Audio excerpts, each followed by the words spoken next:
विद्यार्थी मित्रांनो नमस्कार। आपण इयत्ता 10वी गणित भाग 2 मधील समरूपता हे प्रकरण पाहत आहोत। आपण मागच्या तासामध्ये सराव संच 1.1 मधील उदाहरणे पूर्ण सोडवलेली आहेत।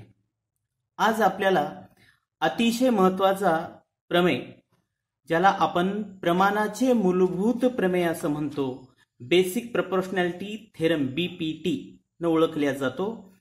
हा प्रमेय अतिशय महत्त्वाचा आहे, दरवर्षी परीक्षेला येत असतो।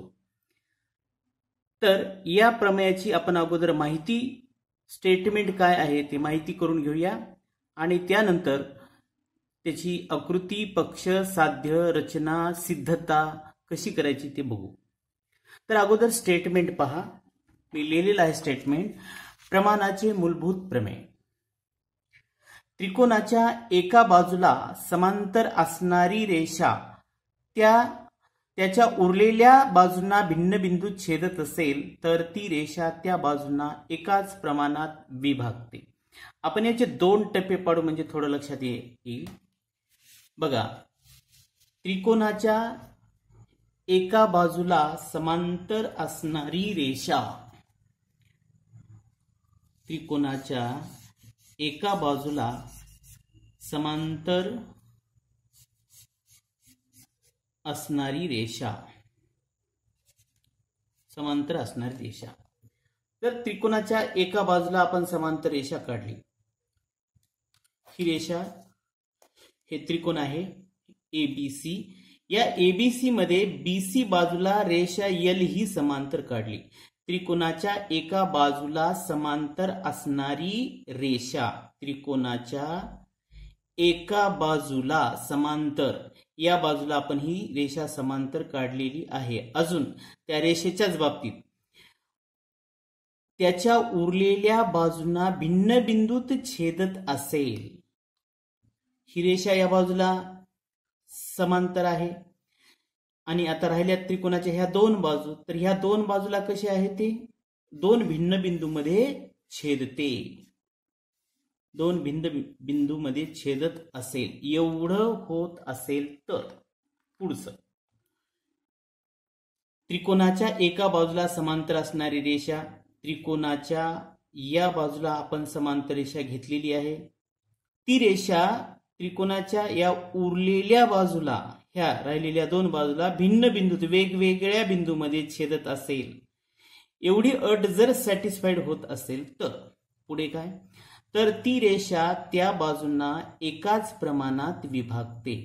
तर ती जी रेषा आहे ज्या बाजूंना भिन्न बिंदूमध्ये छेदते त्या बाजूंना कशी विभागते, एकाच सारख्या प्रमाणात विभागते। याचं जे प्रमाण आहे, याचं जे गुणोत्तर आहे, या बाजूचं, या रेषा छेदल्यामुळे या बाजूचं गुणोत्तर जे होईल, या रेषाखंडाचे गुणोत्तर, तेच गुणोत्तर याचं सुद्धा होतं। यालाच आपण प्रमाणात असं म्हणतो। सुरुवातीच्या एकदम तासामध्ये सांगितलं तुम्ही तुम्हाला A/B बरोबर C/D, तर ABCD ला प्रमाणात आहेत असं म्हणतो। तसंच आहे, एल रेषा AB ला P बिंदूमध्ये छेदते आणि AC ला Q बिंदूमध्ये छेदते, वेगवेगळ्या बिंदूमध्ये छेदते आणि या दोन बिंदूमुळे या रेषाखंडाचे दोन भागामध्ये रूपांतर झाले, दोन रेषाखंडामध्ये रूपांतर झाले। इथं सुद्धा या बिंदूमुळे दोन रेषाखंडामध्ये विभाजन झालं, म्हणून याचे गुणोत्तर बरोबर याचे गुणोत्तर असा याचा अर्थ होतो। तर ती रेषा त्या बाजूंना एकाच प्रमाणात विभागते, म्हणजे याचं आणि याचं प्रमाण एकच आहे, एकाच प्रमाणात। समजा याची किंमत काहीतरी येत असेल m/n, तर या सुद्धा गुणोत्तराची किंमत m/nच येते। तर अशा प्रकारे ती बाजू एकाच प्रमाणात विभागते असा त्याचा अर्थ होतो। आता ही रेषा अशी काढल्याच्या नंतर आपण या बाजूला समांतर आहे, आपण ही रेषा अशीही काढू शकतो, इथून ती या बाजूला समांतर होईल। त्याच्यानंतर अशीही काढता येते, या बाजूला असणारी समांतर, ही अशी सुद्धा रेषा आपण काढू शकतो। तर ही रेषा आपण या बाजूला समांतर असं म्हणता येतं। आपल्याला कुठल्याही बाजूला आपण समांतर काढू शकतो, एका बाजूला समांतर पाहिजे। एका बाजूला समांतर असली की निश्चितच ती रेषा दुसऱ्या दोन बाजूला दोन भिन्न बिंदूमध्ये छेदते। तर हा प्रमेय आपण व्यवस्थित लक्षात ठेवा। स्टेटमेंट याचा अगोदर समजून घ्या पद्धतशीर। त्रिकोणाच्या एका बाजूला समांतर असणारी रेषा ही त्रिकोणाच्या एका बाजूला असणारी समांतर रेषा आहे, ती उरलेल्या दोन बाजूला म्हणजे राहिलेल्या दोन बाजूला दोन वेगवेगळ्या बिंदूमध्ये छेदत असेल. एवढं सॅटिस्फाय होते की नाही बघा. ही PQ म्हणजेच L ही रेषा बाजू BC ला समांतर आहे, त्याचप्रमाणे L ही रेषा AB आणि AC ला P आणि Q या वेगवेगळ्या बिंदूमध्ये छेदते. एवढी अट सॅटिस्फाईड झालेली आहे. असं असताना तर ती रेषा त्या बाजूंना एकाच प्रमाणात विभागते. असं असेल तर ही रेषा या बाजूंना, ज्या बाजूंना ती भिन्न बिंदूमध्ये छेदते त्या बाजूंना एकाच प्रमाणात विभागते. आता याच्यामध्ये आपल्याला पक्ष, साध्य, रचना, सिद्धता हे सर्व लिहिता येतं. आपण अगोदर थोडक्यात बघू आणि नंतर व्यवस्थित सिद्धता लिहूया. बघा आपल्याला पक्ष काय म्हणता येतं, काय दिलं एवढ्याला. आपण तुम्हाला माहित आहे तरच्या अगोदरचं जे असेल त्याला पूर्वांग म्हणतो आपण, नंतर उत्तरांग जर तरच्या स्वरूपामध्ये असेल तर विधान. एवढं आपल्याला दिलेलं आहे. काय काय दिलेलं आहे, त्रिकोण दिलेला आहे, त्याच्यानंतर एक रेषा आहे जी की त्या त्रिकोणाच्या एका बाजूला समांतर आहे आणि उरलेल्या दोन बाजूला भिन्न बिंदूमध्ये छेदते. एवढा भाग दिलेला आहे, मी वेगळ्या कलरनं करून दिलेलं एवढं दिलेलं आहे. आपण याला पक्ष म्हणतो. आणि याच्यानंतर तरच्या नंतर जेही आहे, तरच्या नंतर तर ती रेषा त्या बाजूंना एकाच प्रमाणात विभागते. हे आहे आपलं साध्य. एवढ्याला आपण साध्य म्हणू. आता ह्याला गणिती विधानामध्ये आपल्याला लिहायचंय. पक्ष काय लिहिता येईल हे आता सांगितलं. त्रिकोण आहे, फक्त आता त्या गणित रूपांतर लिहायचं. त्रिकोण ABC मध्ये, त्रिकोण ABC मध्ये रेषा L समांतर बाजू, कोणती बाजू आहे ही, रेषा L समांतर बाजू BC. बघा त्रिकोण दिला, एका बाजूला समांतर लिहिलं, त्याच्यानंतर ती काय करते, त्रिकोण ABC मध्ये रेषा L समांतर बाजू BC असून ती रेषा कोणत्या बाजूला, बाजू उरलेल्या बाजू कोणत्या, ही तर समांतर आहे हे सोडून द्या. आता उरलेल्या दोन बाजू कोणत्या, AB आणि AC. तर ती रेषा बाजू, उरलेल्या बाजू कोणत्या येतात, AB व AC ला अनुक्रमे कोणत्या बिंदूमध्ये छेदते, अनुक्रमे बिंदू P व Q मध्ये छेदते. हे झालं गणिती विधान. याचं शब्दामध्ये लिहिलं होतं. तर प्रत्यक्षात कोणता त्रिकोण आहे, त्याच्यानंतर कोणती रेषा आहे, कोणत्या बाजूला समांतर आहे आणि उरलेल्या दोन बाजू कोणत्या आहेत, त्याला कोणत्या दोन बिंदूमध्ये छेदते, हे असं आपण स्पष्ट लिहिलेलं आहे. याला आपण म्हणतो पक्ष. हे सगळं आपल्याला दिलेलं आहे. आता ह्याच्यावरून आपल्याला परत साध्य सुद्धा सांगता येईल. साध्य काय लिहिता येईल, साध्य म्हणजे फार सोपं, पुढचं तरच्या नंतरचं जेही असेल त्याला आपण साध्य म्हणतो. तर ती रेषा, कोणती रेषा, ज्या रेषेनं, जी रेषा एका बाजूला समांतर आणि दुसऱ्या दोन बाजूला दोन भिन्न बिंदूमध्ये छेदते, ती रेषा काय करते, ज्या बाजूंना भिन्न बिंदूमध्ये छेदते त्या बाजूंना ती काय करते, प्रमाणात विभागते. प्रमाणात विभागते म्हणजे काय, AP हे एक रेषाखंड झाला, छेद PB म्हणजे या बाजूच्या दोन रेषाखंडाचं गुणोत्तर या बिंदूमुळं, म्हणजेच ही रेषा छेदल्यामुळं जे होईल तेच याचं सुद्धा होतं, AQ छेद QC. हे झालं एकाच प्रमाणात. याचं जे प्रमाण आहे त्याचं हेच प्रमाण याचं आहे, कारण दोघांचीही किंमत शेवटी काय ते समान. हे झालं साध्य.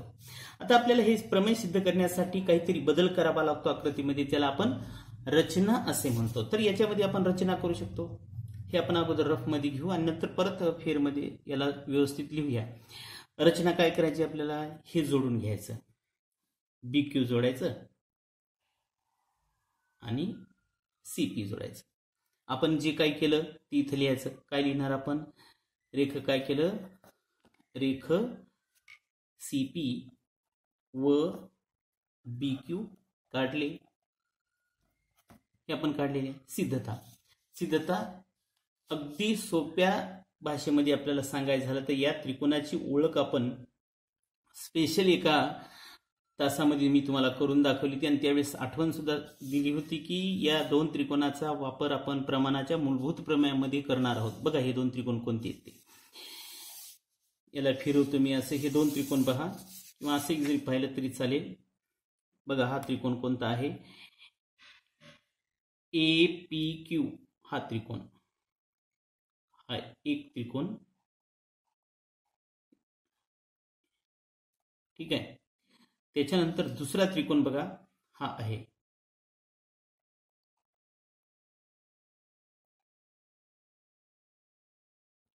ही आहे BPQ. हे दोन त्रिकोण. ह्या दोन त्रिकोणाकडे पाहिल्याबरोबर तुम्हाला लक्षात येत असेल की या दोन त्रिकोणाचा पाया एकरेषीय आहे. त्याच्यानंतर त्या दोन त्रिकोणाचा एक शिरोबिंदू सामायिक आहे. असं म्हटल्याच्या नंतर तुम्हाला माहित असेल हे दोन त्रिकोण समान उंचीचे आहेत. आणि हे जर दोन त्रिकोण समान उंचीचे असतील तर या दोन त्रिकोणाच्या क्षेत्रफळाचे गुणोत्तर त्यांच्या संगत पायाच्या प्रमाणात असतं असं म्हणता येतं आपल्याला. सिद्धतामध्ये काय लिहिता येतं, हे दोन त्रिकोण आहेत, त्रिकोण APQ व त्रिकोण PBQ. हे कसे आहेत, समान उंचीचे. लक्षात ठेवा. परत आपण लिहूया, समान उंचीचे त्रिकोण आहेत. हे समान उंचीचे त्रिकोण आहेत. कशावरून सांगितले हे समान उंचीचे त्रिकोण, तर ह्या दोन त्रिकोणामध्ये पाया एकरेषीय आहे आणि या दोन त्रिकोणाचा एक शिरोबिंदू सामायिक. असं तुम्हाला इकडच्या साईडला सुद्धा असे दोन त्रिकोण काढता येतील बघा. त्या लगेच आपण बघूया. मग या दोन त्रिकोणाच्या क्षेत्रफळाचं गुणोत्तर एरिया ऑफ त्रिकोण APQ छेद एरिया ऑफ त्रिकोण BPQ बरोबर काय होतं, याचा संगत पाया AP, याचा संगत पाया BPQचा PB किंवा BP जे काही असेल ते. इथं कारण लिहिता येतं. क्षेत्रफळ कसे आहेत, क्षेत्रफळे कशाच्या प्रमाणात, उंची समान आहे ना त्यांची, कशाच्या प्रमाणात, संगत पायाच्या प्रमाणात. संगत पायाच्या प्रमाणात. समजा याला विधान नंबर 1 म्हणू. असंच आपल्याला अजून हा त्रिकोण तसंच राहू द्या, याच्यासोबत आता जोडी बदला याची. हा त्रिकोण घ्या, आता हा त्रिकोण घ्या. बघा इथं सुद्धा या दोन त्रिकोणामध्ये पाया एकरेषीय आहे आणि या दोन त्रिकोणाचा हा शिरोबिंदू पाया बदलला. आता या त्रिकोणाचा याच्यासोबत घेताना हा पाया घेतला, याच्यासोबत घेताना हा पाया घेत आहे मी. परत आपल्याला असंच लिहिता येईल विधान. मग आता तर माहीत झालं हे दोन समान उंचीचे त्रिकोण आहेत म्हणून यांचं क्षेत्रफळ यांच्या संगत पायाच्या प्रमाणात. Area of triangle APQ by area of triangle हे CPQ बरोबर आहे. याचा संगत पाया AQ, संगत याचा पाया QC, कारण तेच विधान नंबर 2. आता विधान 1 आणि 2 मध्ये पहा, तुम्हाला लक्षात येत असेल हे एरिया ऑफ ट्रायंगल APQ आणि APQ हे तर सारखंच आहे. विधान 1 आणि 2 च्या डाव्या बाजूमध्ये हे पहिली जी काही संख्या आहे, पहिलं जे पद आहे ते सारखंच आहे गुणोत्तराचं. तर या दोन याच्या बाबतीत काय सांगता येईल हे थोडं बघूया. या दोन त्रिकोणाचा सुद्धा आपण अभ्यास केलेला आहे. ते दोन त्रिकोण हे आहेत बघा. या दोन समांतर रेषेमध्ये आहेत ते. हे एक त्रिकोण आणि हे एक त्रिकोण. बघा या दोन्ही त्रिकोणाचा पाया एकच आहे PQ. फक्त एवढे दोन त्रिकोण बघायचे आपण. पहिला त्रिकोण हा APQ आणि दुसरा त्रिकोण आहे CPQ. या दोन त्रिकोणामध्ये पाया एकच आहे, पाया सामायिक आहे. याचाही पाया PQचा आहे, याचाही पाया PQ. बघा वेगवेगळ्या वेळेस आपण पाया चेंज करत आहोत हे लक्षात ठेवा. हे त्रिकोण याच्यासोबत घेताना याला पाया म्हटलं, हे त्रिकोण याच्यासोबत घेताना याला पाया म्हटलं. आता हे दोन त्रिकोण घेत आहोत आपण, त्यावेळेस याचा पाया PQ. हे बघा ह्या PQ वर हा त्रिकोण आहे, त्याचबरोबर PQ वरच हा सुद्धा त्रिकोण आहे. पाया सामायिक आहे, पाया एकच आहे. आणि त्याच्यानंतर हे दोन त्रिकोण समांतर रेषेमध्ये असल्यामुळे त्यांची उंची समान असते. मग पायाही समान आहे, उंचीही समान आहे. पाया आणि उंची समान असल्यामुळं तुम्हाला जे काय तिसरा उपगुणधर्म मी सांगितला होता की त्यांचं क्षेत्रफळ कसं असतं, समान. एरिया ऑफ ट्रायंगल बीपीक्यू बरोबर एरिया ऑफ ट्रायंगल सीपीक्यू हे समान असायला पाहिजे. याला विधान नंबर अजून एक देऊया. आता बघा बरं, 1 आणि 2 मध्ये 2च्या उजव्या बाजूमध्ये हे तर समान आहे आणि हे सुद्धा समान दाखवलं आपण. याचा अर्थ विधान 1 आणि 2ची ही बाजू समान आहे. आपण विधान 1, 2 आणि 3चा वापर करून हे लिहू शकतो. Area of triangle एपीक्यू by area of triangle BPQ बरोबर आहे. परत तिथे इकडची बाजू एरिया ऑफ त्रिकोण एपीक्यू छेद एरिया ऑफ त्रिकोण सीपीक्यू असं लिहिलं. हे कशावरून लिहिलं आपण, 1, 2, 3 वरून, कारण हे तर अगोदर समान होतं. आता हे सुद्धा समान विधान 3 मध्ये दाखवलं, म्हणजे विधान 1 आणि 2 आणि 3 याच्यावर आपल्याला हे समान आहे असं दाखवत आहे. याला विधान नंबर आपण म्हणू शकतो 4. आता आपण काय करू, विधान 1 आणि 2ची कंप्लीट ही बाजू समान आहे असं आपण विधान 4 मध्ये सांगितलेलं आहे. म्हणून उजवी बाजू सुद्धा समान आहे असं सांगता येईल. म्हणजेच एपी छेद पीबी बरोबर आहे AQ छेद QC आणि हेच आपल्याला सिद्ध करायचं.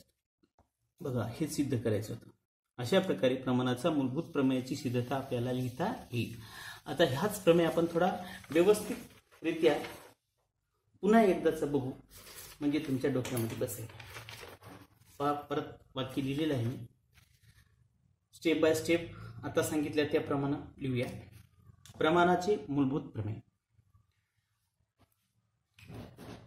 त्रिकोणाच्या एका बाजूला समांतर असणारी रेषा त्याच्या उरलेल्या बाजूंना भिन्न बिंदूत छेदत असेल. हे आपल्याला आता सांगितल्याप्रमाणे हे जे विधान आहे तरच्या अगोदरचं,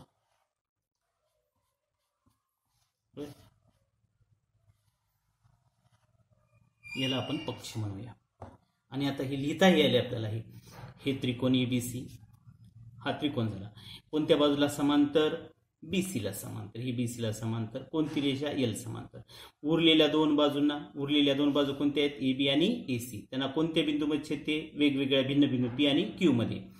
तर ती रेषा, ही रेषा या बाजूला काय करते, या जे भिन्न बिंदूमध्ये छेदते त्या बाजूला काय करते, एकाच प्रमाणात विभागते. हे आता सिस्टमॅटिक आपण लिहूया. बघा, पक्ष त्रिकोण कोणता घ्यायचा आहे, एबीसी मध्ये, त्रिकोण एबीसी मध्ये रेषा एल समांतर बाजू, कोणती बाजू आहे, बीसी. रेषा एल समांतर बाजू बीसी असून काय पुढे अजून त्या रेषेच्या बाबतीत काय असून, ती रेषा उरलेल्या बाजू कोणत्या आहेत, एबी आणि एसी. ती रेषा बाजू एबी व एसी ला क्रमानं, म्हणजे ती रेषा या बाजूला आणि या बाजूला बिंदू पी व क्यू मध्ये छेदते. हे झालं आपलं याचं पक्ष. त्यानंतर साध्य काय सांगता येईल आता, साध्य तर एवढंच. तर ती रेषा काय करते, त्या बाजूंना एकाच प्रमाणात विभागते. ही रेषा या बाजूना म्हणजे एपी छेद पीबी बरोबर आहे AQ छेद QC. हे आपल्याला सिद्ध करायचं. आता सांगितलं होतं रचना करायची आपल्याला. रचना काय करू आपण, हे BQ जोडूया.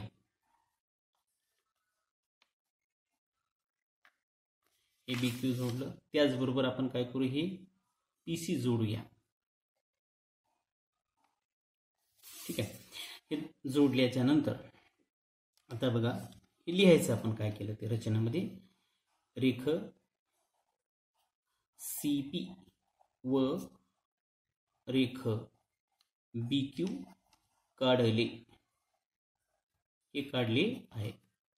तर पक्ष झालं, साध्य झालं, रचना सुद्धा झाली. आता सिद्ध बघा, त्रिकोण APQ आता सांगितलेला पहा. हा APQ आपण दोन वेळेस घेतो, याच्यासोबत आणि तोच त्रिकोण याच्यासोबत. याच्यासोबत घेत असताना हा पाया घेतो आणि याच्यासोबत असताना हा पाया घेतो. मग आता हे त्रिकोण APQ आणि BPQ एकदाच हे सांगायचं की हे त्रिकोण कसे आहेत. हे APQ आणि PBQ किंवा BPQ हे दोन त्रिकोण, या दोन त्रिकोणाचा पाया एका रेषेत आणि त्याच्यानंतर त्यांचा शिरोबिंदू सामायिक, म्हणजे कसे आहेत हे समान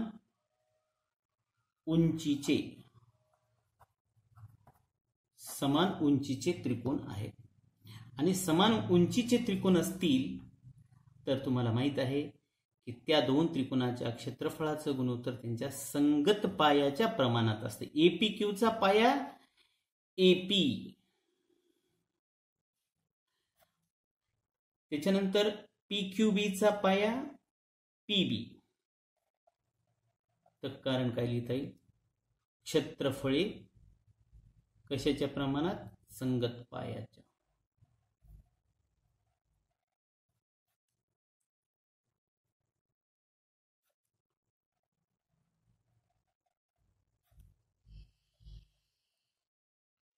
याला विधान नंबर 1 म्हणूया. असंच आपल्याला या त्रिकोणाच्या बाबतीत सांगता येतं. हे त्रिकोण बघा असेच याच्यासारखेच आहेत, APQ आणि PQC. फक्त APQ सोबत हा त्रिकोण घेतला, ही जोडी घेतली आपण. ही जरी जोडी घेतली तर हे बघा पाया AQ आणि QC एका रेषेत आहे. या दोन्ही त्रिकोणाचा P हा शिरोबिंदू सामायिक आहे. म्हणजे असंच परत आपल्याला असं विधान लिहिण्याची गरज नाही, कारण आपल्याला कळालं. तसेच आपण लिहितो, हे दोन त्रिकोण सुद्धा समान उंचीचे आहेत आणि म्हणून यांचं सुद्धा क्षेत्रफळाचं गुणोत्तर त्यांच्या संगत पायाच्या प्रमाणात. संगत पाया कोणता याचा, AQ. इथं AQ घेतला आणि PQCचा पाया QC. कारण परत तेच क्षेत्रफळे